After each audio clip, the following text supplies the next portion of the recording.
करीब जेठानी अमीर देवरानी का फ्रिज। बहुत गर्मी लग रही है, जल्दी से सब खाना खा लेंगे तो लास्ट में मैं भी खाना खा लूंगी। अरे बहू, जरा मटके का पानी तो लेकर आ, प्यास लग रही है। आई माँ जी। अपनी सास कलावती की आवाज़ सुनकर संध्या उसे मटके में से पानी निकाल कर देने जाती है। दरअसल वो मध्यम वर्ग के लोग थे। उनके पास गर्मी से लड़ने के लिए न मॉडर्न ज़माने का फ्रिज था, ना ही एसी, इसलिए वो सब मटके का पानी पीते थे। कुछ देर बाद सब खाना खा लेते हैं। अचानक से घर पर मेहमान आ जाते हैं तो वो कहते हैं, अरे बड़ी गर्मी हो रही है कलावती बहन, जरा बहू को बोलो कुछ ठंडा शरबत लेकर आएगी। तुम्हारे घर का पंखा भी मरा मरा सा चल रहा है। हाँ भाभी। बिल्कुल बिल्कुल, अभी कहती हूँ। अरे संध्या बहू, जल्दी से शरबत लेकर आ।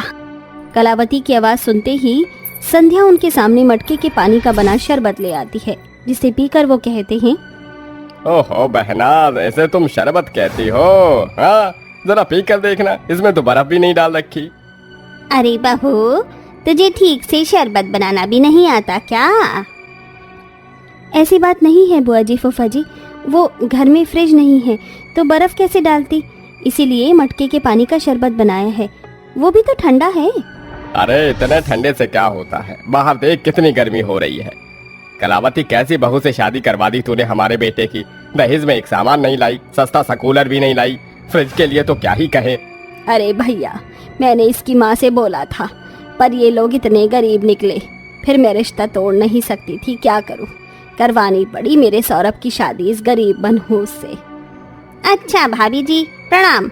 अब हम चलते हैं, घर पर बहू बुला रही है, वहीं जाकर फ्रिज का ठंडा पानी और आइसक्रीम खाएंगे। ये कहकर दोनों चले जाते हैं। तभी गुस्से से कलावती अपनी बहू से कहती है, हो गए तेरे दिल के अरमान पूरे, सुनवा लिया मेरे नंद नंदोई से मुझे। हमेशा बाल की खाल निकालते हैं, लेकिन इस बार तो मेरे मुंह पर तेरी बात कहकर चले गए। इतना बोला था तेरी माँ को कि मेरी नाक बचाने के लिए दहेज में 2 सामान, अरे कुछ नहीं तो एक फ्रिज दे दे, लेकिन नहीं, अगर तेरे दहेज में एक फ्रिज आ जाता तो क्या जाता। माँ जी, आप तो जानती हैं, बाबा ने जितना भी कमाया था वो मेरी शादी में लगा दिया। अब उनकी ताकत नहीं थी वो आपका बोला हुआ दहेज भी जुटा पाए। आपने भी तो हाँ कर दी थी। हाँ, अब तो सारा इल्जाम मेरे माथे मढ़ दे। मैं तो अपने छोटे बेटे सौरभ की शादी ऐसी लड़की से करवाऊंगी कि दहेज में फ्रिज लेकर आएगी। अब मुझसे और गर्मी नहीं झेली जाती। अरे कलावती, बस करो, बहू को कितना सुनाओगी, हद करती हो तुम भी। जा बहू, तू अपने कमरे में जा। ये सुनकर संध्या अपने कमरे में चली जाती है, जहाँ वो सास की बात से परेशान होकर रोने लगती है।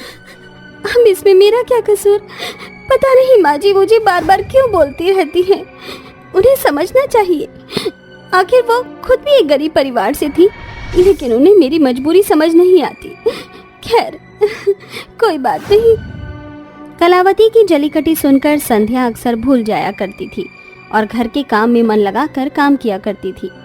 गर्मी तो उसे भी परेशान करती थी, पर वो क्या करे। कुछ दिनों बाद छोटा बेटा सौरभ अपनी माँ को अपनी पसंद के बारे में बताता है और ये भी बताता है कि वो एक अमीर लड़की से शादी करना चाहता है। ये सुनकर और लड़की की फोटो देखकर कलावती और महेश तुरंत मान जाते हैं। अगले महीने में ही वो दोनों की शादी धूमधाम से करा देते हैं, जहाँ रागिनी दहेज में फ्रिज और एयर कंडीशनर लेकर आती है। एसी तो रागिनी के कमरे में लगा था और फ्रिज रसोई में रखा था। अगले दिन जब गरीब जेठानी पसीने में तर होती है तो खाना बनाने के बाद फ्रिज खोलकर पानी की बोतल निकालती है। ये देखकर घमंडी देवरानी बोतल छीन कर कहती है, आपकी हिम्मत कैसी हुई मुझसे बिना पूछे मेरे फ्रिज को छूने की? ये ठंडा पानी सिर्फ मेरे पति और माँ जी पापा जी के लिए है, आपके लिए नहीं। रागिनी, तुम ऐसे क्यों कह रही हो? क्या मुझसे कोई गलती हुई है? मेरी भी इच्छा है कि मैं फ्रिज का ठंडा पानी पीऊं। क्या है ना, बहुत गर्मी लग रही है खाना बनाने के बाद। अरे तो अपनी गर्मी मेरे फ्रिज का ठंडा पानी पीकर ही मिटाओगी क्या? आप जाकर नहा लो, अपने पंखे में बैठो, दोबारा फिर कभी मेरे फ्रिज को हाथ मत लगाना। ये सुनकर संध्या आंखों में आंसू लिए चली जाती है। दिन गुजरते हैं, घर के सभी लोग ठंडे ठंडे फ्रिज का पानी पीते हैं, आइसक्रीम जमा कर खाते हैं, पर ये सब संध्या को नसीब नहीं होता। सास को गर्मी लगती है तो वो अपनी बहू के कमरे में दोपहर में सो जाया करती थी और उसी की तारीफ भी करती थी। देखा बड़ी बहू, ये होती है बहू। कम से कम अपने दहेज में फ्रिज तो लेकर आई है। अब सब पानी पी रहे हैं और तू भी। जी माँ जी। अरे तुझे खांसी आ रही है, ये ले पानी पी ले। सास की ये कहते ही रागिनी तिरछी नजरों से अपनी जेठानी को देखती है तो वो कलावती को इनकार करते हुए कहती है, नहीं नहीं माँ जी, मैं ठीक हूँ। मुझे फ्रिज का पानी पीने से और खांसी हो जाएगी। दरअसल मुझे मटके के पानी की ही आदत है। अरे जेठानी जी पी लीजिए, जरूरी थोड़ी है कि आप एक ही आदत बनाओगी। फ्रिज का पानी पियोगी तो मटके की आदत छूट जाएगी। बिल्कुल छोटी बहू, सही बोला। बाद में पी लूंगी, अभी तो मटके का ही चाहिए। ये बोलकर संध्या रसोई में जाकर मटके का पानी पीती है। ये बात कलावती को बहुत अजीब लगती है। वहीं दूसरी ओर रागिनी कलावती और घर वालों के सामने भी अच्छा बनने का नाटक करती है, लेकिन सबके पीठ पीछे वो जेठानी से उसके फ्रिज से दूर रहने को कहती है। अक्सर कलावती गर्मी झेलते हुए संध्या को देखती थी। फिर एक शाम गौरव थकाहारा ऑफिस से आता है। अरे संध्या, जरा फ्रिज का ठंडा पानी लाना, बहुत प्यास लग रही है। जी अभी लेकर आई। संध्या अपने पति के लिए फ्रिज से पानी निकालती है तो रागिनी फिर से कहती है, आपको उस दिन मना किया था ना मैंने, कि मेरे फ्रिज को हाथ मत लगाइए। मैं आपको पानी नहीं पीने दूंगी फिर। रागिनी तुम मुझे गलत समझ रही हो। मैं तुम्हारी जेठ जी के लिए पानी लेने आई हूँ, उन्हें तो दे दो, वो थक गई हैं। कोई जरूरत नहीं है, उन्हें भी मटके का पानी पिला दीजिए। ये मेरे दहेज में आया है फ्रिज, आपके नहीं। गरीब हो गरीब बनकर रहो, अमीर वाली चीजें मत पालो। रागिनी की कांटों भरी बात सुनकर संध्या फिर रोने लगती है और अपने पति को मटके का पानी लाकर देती है। अरे संध्या, तुम मटके का पानी क्यों लाई हो, फ्रिज का क्यों नहीं? अजी वो फ्रिज में अभी बोतल भर कर रखी है तो ठंडी नहीं हुई, इससे ठंडा पानी मटके का लगा तो मैं मटके का पानी ही लेकर आई हूँ आपके लिए। ठीक है। ये सब होता हुआ कलावती देख लेती है। उसे कुछ समझ नहीं आता तो वो दोनों बहू पर निगरानी रखती है। एक दिन रागिनी संध्या पर फिर से चिल्ला रही थी, सिर्फ इसीलिए कि वो फ्रिज के पास खड़ी थी। ये देखकर कलावती को सब कुछ समझ आ जाता है और वो संध्या के पास जाकर कहती है, अरे बहू, तो फ्रिज का पानी पीती है, अच्छा लगता है ना, ठंडा ठंडा। हाँ माँ जी, बहुत अच्छा लगता है। मटके से भी ज़्यादा फ्रिज का पानी अच्छा लगता है। अब तो मेरी आदत ही बदल गई। हाँ बहू, और कितना झूठ बोलेगी। माँ जी आप क्या बोल रही हैं, मुझे कुछ समझ नहीं आ रहा। रागिनी बहू, जरा इधर आ। अब बताओ मुझे, तुम दोनों के बीच ये सब क्या चल रहा है? क्यों संध्या बहू, तू झूठ बोलती रही कि मैं फ्रिज का पानी पीती हूँ। फ्रिज का पानी बहुत अच्छा है। उस दिन गौरव फ्रिज का पानी पिए रह गया था। बता रागिनी बहू, तू क्यों मेरे दोनों बड़े बेटे और बहू को पानी पीने नहीं देती है? ऐसे नहीं बोलोगी तुम। तभी कलावती मारने के लिए हंटर निकाल कर लाती है।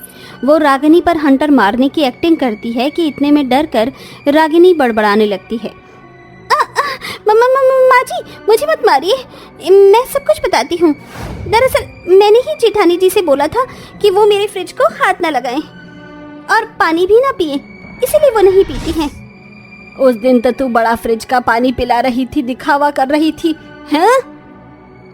जी माँ जी, जेठानी जी, दीदी, मुझे माफ कर दीजिए, मुझे माफ कर दीजिए। बहू, अब भी तू बुत बनकर ही खड़ी रहेगी क्या? बड़ी बहू, अरे इतना भी सीधा नहीं होना चाहिए किसी को। क्या करूं माँ जी, कभी कभार मेरी अच्छाई मुझ पर हावी हो जाती है, पर जो हो गया सो हो गया, भूल जाइए। रागिनी, तुम्हें अपनी भूल का पछतावा हो गया है, यही काफी है।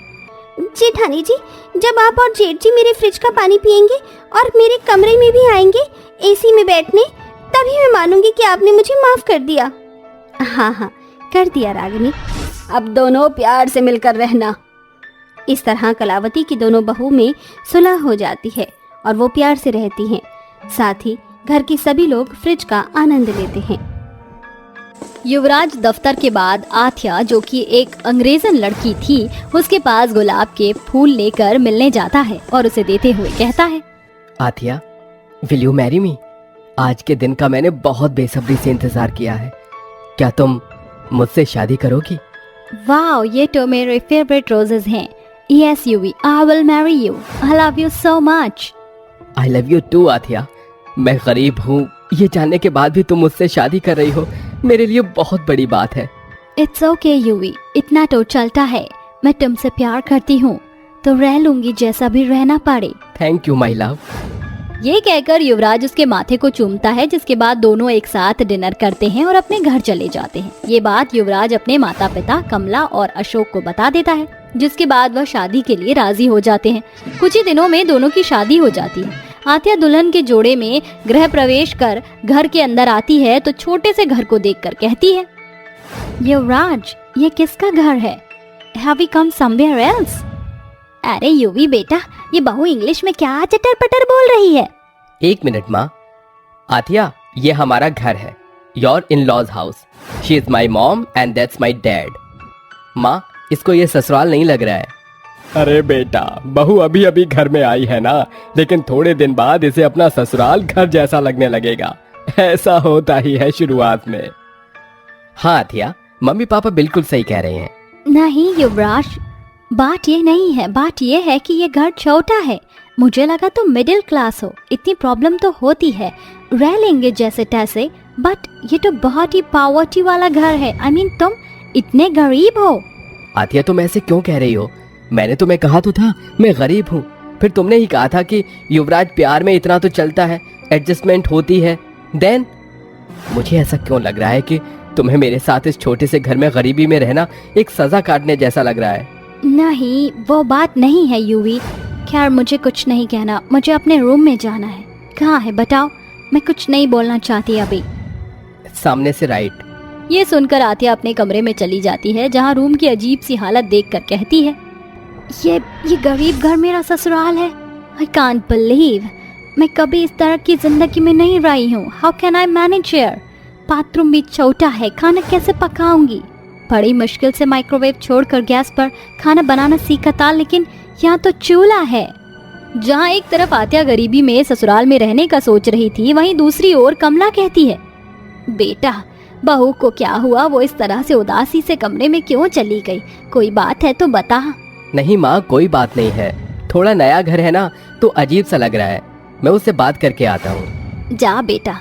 तभी युवराज आतिया के पास जाकर कहता है, आथिया, क्या तुम मेरे साथ यहाँ नहीं रहना चाहती? मैं तुम्हारा इस तरह से माँ के सामने से आ जाने का क्या मतलब समझूं? मैं अमीरी तरीकों से रहने वाली इस गरीबी में रहूंगी? आज तक किसी चीज की नौबत नहीं आई। मैं चूल्हे पर काम कैसे करूंगी? आथिया, मैं जानता हूँ तुम्हें थोड़ा यहाँ एडजस्ट करने में टाइम लगेगा, लेकिन मैं वादा करता हूँ ये सब ज्यादा दिन नहीं रहेगा। मैं बहुत मेहनत करके एक नया घर ले लूंगा जहाँ तुम अच्छे से रहोगी। तुम्हें सारी सुविधाएं दूंगा। 3 महीने के अंदर मेरा प्रमोशन हो जाएगा तो लोन लेकर घर ले लूंगा। बस मुझे तुम्हारा साथ चाहिए। तुम बहुत हार्ड वर्कर हो। आई नो, एक दिन तुम ये सब अचीव कर लोगे। मुझे कोई एतराज नहीं है। मैं अच्छे से तुम्हारी अहमत बनकर रहूंगी।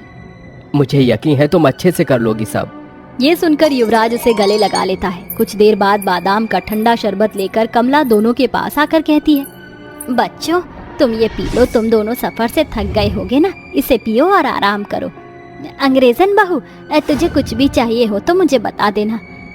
वैसे बहू, तेरा नाम अकीरा था ना? नो माँ जी, इट्स आतिया। अच्छा, आतिया है। अच्छा, अब जाती हूँ मैं। ये कहकर कमला चली जाती है। अगले दिन सुबह उठकर आतिया चूल्हा जलाने की कोशिश करती है तो हंसते हुए अशोक आकर कहता है, अरे बहू, ये ऐसे नहीं जलता।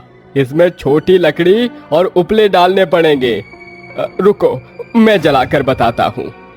जी पापा जी, वो मेवा चाहिए था, हलवे में डालने के लिए रखा हुआ है क्या? नहीं बहू, वो नहीं है। बिना मेवे के हलवा कैसे बनाऊंगी अब?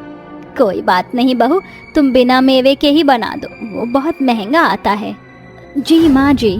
ये कहते ही वो चूल्हे पर खाना बनाती है। बनाते बनाते उसकी आंखों से आंसू आने लगते हैं, क्योंकि चूल्हे का धुआं उसकी आंखों में चुभ रहा था।